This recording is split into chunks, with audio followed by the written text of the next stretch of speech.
Praise be to Allah. Praise be to Allah, the merciful, the mercy giver, the compassionate, the loving. Praise be to Allah, the way He deserves to be praised. Praise be to Allah in this life and the life to come. Praise be to Allah on earth and in heaven. I testify and witness there is no deity worthy of worship except Allah, the loving, the merciful, the mercy giver, the compassionate. And I testify and witness that Muhammad sallallahu alayhi wa sallam is Allah's messenger and servant of mercy. Loved ones, today is a day of joy, blessings, and forgiveness. Today is a day of remembering Allah, the glorified Most High, more than any other day. We are gathered here to remember Allah, to honor the commandments of Allah, the glorified Most High. As He tells us in the Quran, يا أيها الذين آمنوا إذا نودي للصلاة من يوم الجمعة فاسعوا إلى ذكر الله وذروا البيع.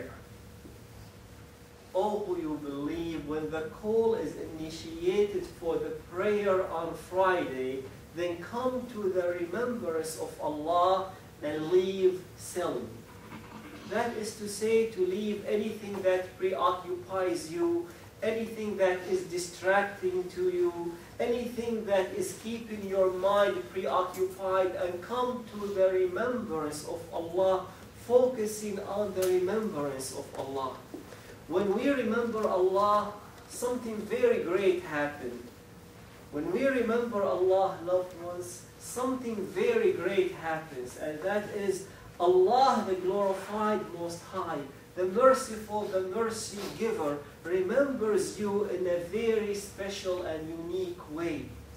The remembrance of Allah to you translates into your life to mean more joy, more happiness, more peace, more tranquility, more supernatural deliverance, and more blessings into your life.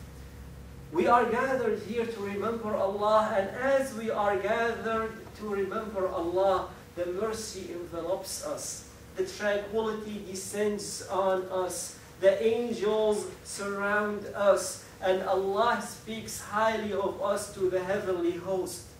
It's very important for us, loved ones, to be receptive. So I remind myself, I remind you to be receptive and to realize that we are not sitting here to satisfy a formality. We are sitting here in the remembrance of Allah to increase in spirituality, to come closer to Allah. The life of the believer, the Prophet sallallahu alaihi wasallam said, increases him in goodness. Through the remembrance of Allah, we come closer to Allah. Through the remembrance of Allah, we renew our faith. The Prophet ﷺ tells us, everything wears out. And your faith wears out just like your clothing wears out. So you renew your faith by saying, La ilaha illallah. You renew your faith by remembering Allah subhanahu wa ta'ala, the glorified Most High. Allah Azza wa Jal wants you to flourish, and He promised He will not allow His family to perish. You as the believer in Allah, you are the one who believes in Allah, you are a member of the family of Allah. And Allah tells us through Jibreel, when He came to Hajar alayhi salam, when she was in Mecca, He said to her, Inna Allah la yudhi'u ahlah.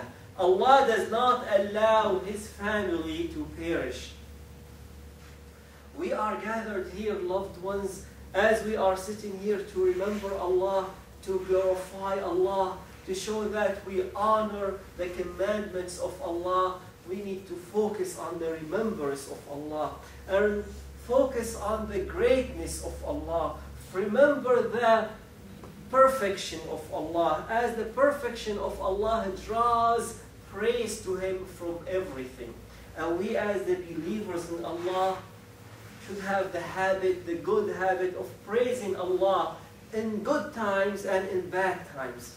Every one of us will experience some bad times. We go through some trials. We go through some difficulties.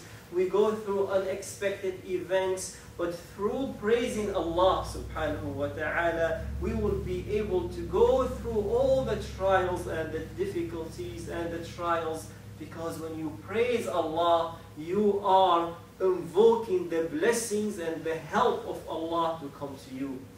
And before the day ends, we should be very keen to say, Allahumma salli ala Muhammad wa ala ali Muhammad.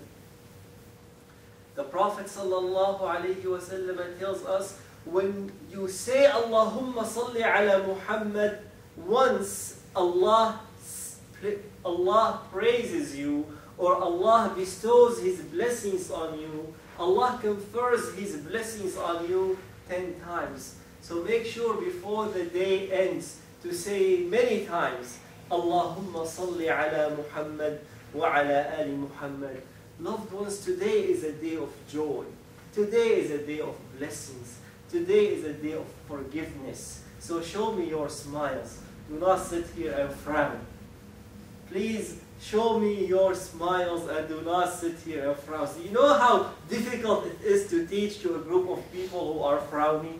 It's very difficult. To unlock my speaking abilities, you need to give me some smiles. Do not look at me and frown.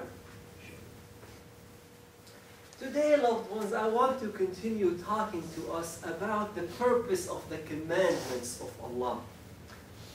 We live the good life that Allah promised us to live through remembering Allah, and we live the good life that Allah promised us through keeping His commandments.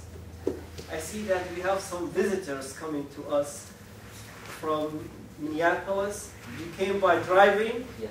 Yes. As you were entering Nebraska, I'm sure you saw a sign that says, "Welcome to the good life." That is the motto of Nebraska. And also that is the motto of Islam. The motto of Islam is welcome to the good life. The good life in the remembrance of Allah. The good life in the love of Allah. The good life of victory through the trials and the tribulations, because Allah, when you remember Him, when you honor His commandments, He gives you victory.